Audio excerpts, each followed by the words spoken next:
ಸರ್ಕಾರಿ ಪ್ರೌಢಶಾಲೆ ಶೌಚಾಲಯ ಇಲ್ಲದೆ ವಿದ್ಯಾರ್ಥಿನಿಯರ ಪರದಾಟ.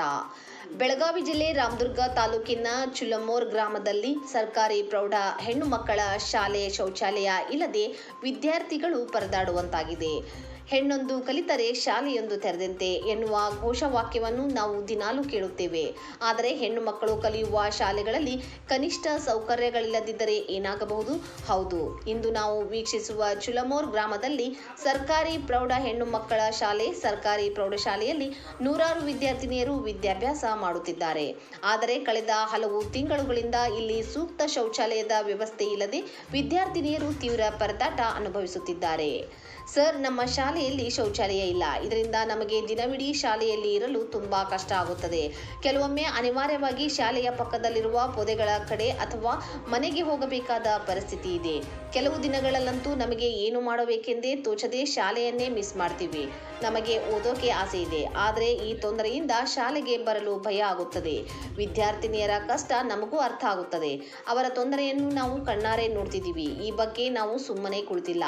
ಶೌಚಾಲಯದ ನಿರ್ಮಾಣ ಮತ್ತು ನೀರಿನ ಸೌಕರ್ಯಕ್ಕಾಗಿ ಈಗಾಗಲೇ ಶಿಕ್ಷಣ ಇಲಾಖೆಯ ಮೇಲಧಿಕಾರಿಗಳಿಗೆ ಮತ್ತು ಸ್ಥಳೀಯ ಗ್ರಾಮ ಪಂಚಾಯಿತಿಗೆ 3 ರಿಂದ 4 ಬಾರಿ ಲಿಖಿತವಾಗಿ ಪತ್ರ ಬರೆದಿದ್ದೇವೆ. ಆದರೆ ಇಲಾಖೆಯಿಂದ ಇನ್ನೂ ಯಾವುದೇ ಅನುದಾನ ಬಿಡುಗಡೆಯಾಗಿಲ್ಲ. ಶಾಲೆಯ ಕಡೆಯಿಂದ ಸಣ್ಣ ಪುಟ್ಟ ರಿಪೇರಿ ಮಾಡಿಸಿದ್ದೇವೆ. ಆದರೆ ಶಾಶ್ವತ ಪರಿಹಾರಕ್ಕೆ ಸರ್ಕಾರದ ಆರ್ಥಿಕ ನೆರವು ಬೇಕೇ ಬೇಕು. ಅಧಿಕಾರಿಗಳು ಶೀಘ್ರದಲ್ಲೇ ಕ್ರಮ ಕೈಗೊಳ್ಳುವ ಭರವಸೆ ನೀಡಿದ್ದಾರೆ. ಕಾಯುತ್ತಿದ್ದೇವೆ. ಕೇಳಿದ್ರಲ್ಲ ವೀಕ್ಷಕರೇ, ಶಿಕ್ಷಕರು ಪತ್ರ ಬರೆದು ಸುಸ್ತಾಗಿದ್ದಾರೆ. ವಿದ್ಯಾರ್ಥಿನಿಯರು ಶೌಚಾಲಯವಿಲ್ಲದೆ ದಿನವೂ ನರಕಯಾತನೆ ಅನುಭವಿಸುತ್ತಿದ್ದಾರೆ. ಬೇಟಿ ಬಚಾವೋ ಬೇಟಿ ಪಢಾವೋ ಎಂದು ಭಾಷಣ ಮಾಡುವ ನಾಯಕರು ಮತ್ತು ಶಿಕ್ಷಣ ಇಲಾಖೆಯ ಅಧಿಕಾರಿಗಳು ಈ ಶಾಲೆಯ ಕಡೆ ಒಮ್ಮೆ ಗಮನ ಹರಿಸಬೇಕಿದೆ. ಇನ್ನಾದರೂ ಅಧಿಕಾರಿಗಳು ಎಚ್ಚೆತ್ತುಕೊಂಡು ಈ ಹೆಣ್ಣು ಮಕ್ಕಳಿಗೆ ನ್ಯಾಯ ಒದಗಿಸುತ್ತಾರಾ? ಕಾದು ನೋಡಬೇಕಿದೆ. ಅಮ್ಮ, ಇಲ್ಲೇ ನಿಮಗೆ ಶೌಚಾಲಯದ ಸಮಸ್ಯೆ ಐತೆ ಅಂತ ಗುರುಗಳು ಹೇಳ್ಯಾರ, ಹೌದಾ? ಹೌದು ಸರ್, ನಮಸ್ತೆ. ಇಲ್ಲಿ ಎಲ್ಲ ನಾವು ಸರ್ಕಾರಿ ಪ್ರೌಢಶಾಲೆ ಆಗಿರ್ತದೆ. ಅರಣ್ಯ ಪ್ರದೇಶ ಐತಿ. ನಮಗೆ ಶೌಚಾಲಯಕ್ಕೆ ಒಂದೀಟು ಗಾವಿಲ್ಲ. ಇಲ್ಲೆಲ್ಲ ಬಾಯ್ಸ್ ಗರ್ಲ್ಸ್ ಎಲ್ಲರೂ ಇಲ್ಲೇ ಹೋಗ್ಬೇಕಾಗೈತಿ. ಹಾಗಾಗಿ ನಮಗೆ ಶೌಚಾಲಯ ಮಾಡಿಕೊಡ್ಬೇಕು. ಹಂಗೆ ಇಲ್ಲೆಲ್ಲ ನಡೆದು ಬರಬೇಕಾದ್ರೆ ಕಾಲಿಗೆಲ್ಲ ಮುಳ್ಳೋದು ಚುಚ್ತಾವ. ಸ್ವಲ್ಪ ನಮಗೆ ಗ್ರೌಂಡ್ ಮತ್ತು ಆಮೇಲೆ ಶೌಚಾಲಯ ಮಾಡಿಕೊಡ್ಬೇಕಂತ ನಿಮ್ಮಲ್ಲಿ ವಿನಂತಿಸ್ಕೊಳ್ತೀವಿ. ಹೌದಾ? ಈಗ ಇದ್ರ ಬಗ್ಗೆ ಯಾರ ಇಲ್ಲಿ ಬಂದಿದ್ರ? ಯಾರು ಬಂದಿಲ್ರಿ. ಇಲ್ಲಿ ಪಂಚಾಯತಿ ಅವರು ಯಾರು ಬಂದಿಲ್ಲ? ಯಾರು ಬಂದಿಲ್ರಿ. ಅವ್ರು ಬರ್ಬೇಕಂತೇಳಿ ನಾನು ನಿಮ್ಮಲ್ಲಿ ವಿನಂತಿಸ್ಕೊಳ್ತೇನೆ. ಮತ್ತು ಗ್ರಾಮ ಪಂಚಾಯತಿ ಸದಸ್ಯರೂ ಬಂದಿಲ್ಲ? ಯಾರು ಬಂದಿಲ್ರಿ. ಸರಿ. ನಮ್ಮ ಶಾಲೆಯಲ್ಲಿ ಗ್ರೌಂಡ್ ಇಲ್ರಿ. ಮತ್ತು ಆಡಾಕಂದ್ರೆ ಅಲ್ಲಿ ಗುಡಿಗತ್ತು ಹೋಗೋದಕ್ಕತ್ರಿ. ಮತ್ತು ನಮ್ಮ ಶಾಲೆ ಗ್ರೌಂಡ್ ಮಾಡಿಕೊಟ್ರೆ ನಾವು ಅಷ್ಟು ತಾಲೂಕು ಮಟ್ಟಕ್ಕತ್ತು ಹೋದ ನಮಗೂ ಹೆಲ್ಪ್ ಆಕತ್ರಿ. ಮುಂದೆ ಇಷ್ಟು ಹೇಳಿ ಮಾತು. ಸರ್ಕಾರಿ ಪ್ರೌಢಶಾಲೆ ಚುಲಮೂರಲ್ಲಿ ಅಂದರೆ 8, 9, 10ನೇ ತರಗತಿಗೆ 200 ಮಕ್ಕಳು ಅಭ್ಯಾಸ ಮಾಡುತ್ತಿದ್ದು, ಇಲ್ಲಿ ಹೊಸ ಒಂದು ಕಟ್ಟಡದೊಳಗೆ ಕ್ಲಾಸ್ ರೂಮ್ ಇಲ್ಲದಕ್ಕೆ ಹೊಸ ಕಟ್ಟಡದಾಗ ನಾವು ಈ ವರ್ಷದ ಶಾಲೆಯನ್ನು ಪ್ರಾರಂಭ ಮಾಡಿದ್ದೇವೆ. ನಮ್ಮ ಹೆಣ್ಣು ಮಕ್ಕಳಿಗೆ ಶೌಚಾಲಯ ಅತಿ ಅವಶ್ಯ. ಗ್ರೌಂಡಿನ ಬಗ್ಗೆ ನಾನು ಅಷ್ಟು ಹೇಳೋಕ್ಕಿಲ್ಲ, ಶೌಚಾಲಯ ಮಾತ್ರ ಮುಖ್ಯವಾಗಿ ಬೇಕು ನಮ್ಮ ಮಕ್ಕಳಿಗೆ.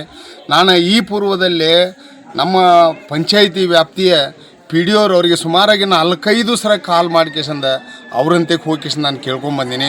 ಇನ್ನು ಈ ವಾರದಾಗ ಮಾಡ್ತಾನು, ಹೋದ ವಾರದಾಗ ಮಾಡ್ತಾನು ಅಂತಂದಿದ್ರು. ಇನ್ನೂವರೆಗೆ ಅವ್ರು ಬಂದಿಲ್ಲ.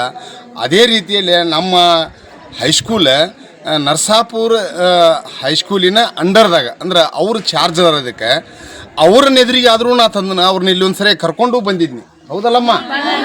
ಹಾಂ, ಅಲ್ಲಿ ಒಂದು PE ಟೀಚರ್ ಆಯ್ತು, ಅಲ್ಲಿ ಒಂದು ಜೋರಾಪುರ ಸರ್ನ ಆಯ್ತು, ನಾ ಇಲ್ಲಿ ಕರ್ಕೊಂಬಂದು ಸಹ ಅವ್ರನ್ನ ಎದುರಿಗೆ ತೊಗೊಂಬಂದನು. ನಮ್ಗೆ ಶೌಚಾಲಯ ಅತಿ ಅವಶ್ಯತೆ. ತೆರೆದು ನಮ್ಮ ಮಕ್ಕಳಿಗೆ ಹೆಲ್ಪ್ ಮಾಡ್ಬೇಕಂತ ಯಕ್ಷಂದ ನಾ ವಿನಂತಿಸ್ತೀನಿ. ಸರ್, ಇದು ಹೈಸ್ಕೂಲ್ ಒಟ್ಟು ಚುಲಮೂರಿಗೆ ಎಷ್ಟು ಮಕ್ಕಳದ? ಜನಸಂಖ್ಯೆ ಎಷ್ಟೈತಿ? ನಾನು ಎಷ್ಟು ಮಕ್ಕಳದ ಸರ? 572 ಒಟ್ಟು ಟೋಟಲಿ. ಸರ್, ಇದ್ರ ಬಗ್ಗೆ SDMC ಅವ್ರು ಏನಾರು ನಿಮಗೆ ಶೌಚಾಲಯ ಬಗ್ಗೆ SDMC ಅವ್ರು ತಿಳಿಸಿದ್ರಿ? ಅವ್ರಿಗೆ ತಿಳಿಸಿವ್ರಿ. ಅವ್ರ ಗಮನಕ್ಕೂ ತಂದೆವು. ಹೈಸ್ಕೂಲ್ದಿಂದ ಹಿಡಿದು ಊರಾಗೂ ಹಿರಿಯರ ಹತ್ತಕ್ಕೆ ಅವ್ರ ಹೆಸರು ಗೊತ್ತಿಲ್ಲ ನನಗೆ. ಈಗ ಬಂದನು ಹಿರಿಯರ ಅಂತಕ್ಕೆ ಒಂದು 2 ಮಂದಿನ ನಾವು ಸ್ವತಃ ಹೋಗಿ ಮಣಿಮಾಟ ಹೋಗಿ ಭೇಟಿಯಾಗಿ ಬಂದನ. ಅವ್ರ ಮಾಜಿ ಪಂಚಾಯತಿ ಸದಸ್ಯರಿದ್ರತ್ತ ಅವ್ರನ್ನ ಎದುರಿಗೆ ತೊಗೊಂಬಂದನು. ಅವ್ರು 4 ದಿನ ಟೈಮ್ ಬೇಡಿದ್ರು, ಇವತ್ತಿಗೂ ಬಂದಿಲ್ಲ. ಹಾಂ, ನಮ್ಮ SDMC ಅವ್ರ ಗಮನಕ್ಕೂ ತಂದೆವು. ಆನಂತರ ಇನ್ನು ನಾನು ಈ ಪೂರ್ವದಲ್ಲಿ ಹೇಳಿದಂಗೆ ನಮ್ಮ ಹೈಸ್ಕೂಲ್ ಏನು ಚಿಲಮೂರು ಹೈಸ್ಕೂಲ್ ಅಂಡರ್ದ ಇದು ನರಸಾಪುರ ಹೈಸ್ಕೂಲ್ ಅಂಡರ್ದ ಬರೋದಿಲ್ಲ. ಅಲ್ಲಿಯೇ ಮುಖ್ಯೋಪಾಧ್ಯಾಯರಿಗೂ ಇದನ್ನು ಗಮನಕ್ಕೆ ತಂದನು. ಪಂಚಾಯತಿ ಪಿ ಡಿ ಅವ್ರಿಗಂತೂ ನಾ 7-8 ಸರಿ ಗಮನಕ್ಕೆ ತಂದನು. ಸರಿ, ಅವ್ರನ್ನ ಸ್ವತಃ ಇಲ್ಲಿ ಕರ್ಕೊಂಡ್ಬಂದು ತೋರಿಸಿ ನಾನು. ಸರಿ ಸರ್, ಅವ್ರೇನು ಇನ್ನೂವರೆಗೂ ಕ್ರಮ ಕೈಗೊಂಡಿಲ್ಲ. 4 ದಿವಸ ಟೈಮ್ ಕೇಳಿದ್ರು ಸರ, ಇವತ್ತಿಗೆ 4 ದಿವಸ ಆತು. ಇವತ್ತು ಬರ್ತಾರೆ, ಏನು ಮಾಡ್ತಾರೆ ದಾರಿ ಕಾಯಕತ್ತೀವ್ರಿ ನಾವು ಇಲ್ಲೇ. ಸರಿ ಸರ್. ಇನ್ನು ನನ್ನ ಒಂದು ಕೊನೆಯದಂತಂದ್ರೆ ಕಡೆಗೆ ಮಕ್ಕಳ ಕರ್ಕೊಂಡು ಅಲ್ಲಿಗ್ಯಾರ ಪಂಚಾಯತಿಗಾರ ಹೋಗಿ ಈ ಒಂದು ಲೆಕ್ಕಕ್ಕೆ, ಯಾಕಂದ್ರೆ ನಮಗೂ ಮಕ್ಕಳದಾವು, ಇವು ನಮ್ಮ ಮಕ್ಕಳ. ಆದ್ರೆ ಹೆಣ್ಣು ಮಕ್ಕಳಿದ್ದ ಸಂಬಂಧ ಹೆಣ್ಣು ಮಕ್ಕಳಿಗೆ ನಮ್ಮ ಮಕ್ಕಳ ಸ್ವತಃ ಮರ್ಯಾದೆ ಪ್ರಶ್ನೆ ಇದ್ದ ಸಂಬಂಧ ತೊಂದರೆ ಆಗೈತಿ. ಸರಿ ಸರಿ ಸರಿ.